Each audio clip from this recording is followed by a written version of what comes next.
आपल्या शास्त्रांमधून असे अनेक धनदायक प्रयोग आहेत जे अक्षय तृतीयेच्या दिवशी केल्याने धनाभाव दूर करून धनप्राप्ती करता येऊ शकते.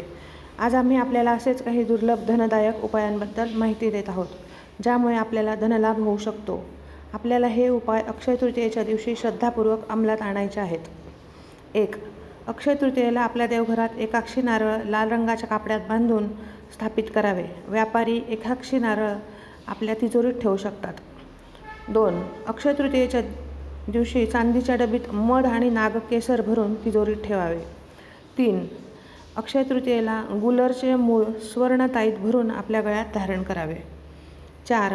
अक्षय तृतीयेला 11 गोमती चक्र लाल कपड्यात गुंडाळून धन ठेवत असलेल्या जागेवर ठेवा. 5. अक्षय तृतीयेला लक्ष्मी घटक कवड्या पिवळ्या कपड्यात गुंडाळून आपल्या तिजोरीत ठेवाव्या. 6. अक्षय तृतीयेला सकाळी 3 किंवा 5 गोमती चक्रांचे चूर्ण तयार करून आपल्या घराच्या मुख्य दारासमोर पसरवून द्यावं. 7. अक्षय तृतीयेला ललिता सहस्त्रनाम व श्रीसूक्त पाठ करून माँ त्रिपुर सुंदरी आणि माता लक्ष्मीची अर्चना करावी. हे सर्व उपाय भक्तिभावाने आणि विधीपूर्वक केल्यास आर्थिक अभाव दूर होण्यास मदत मिळते.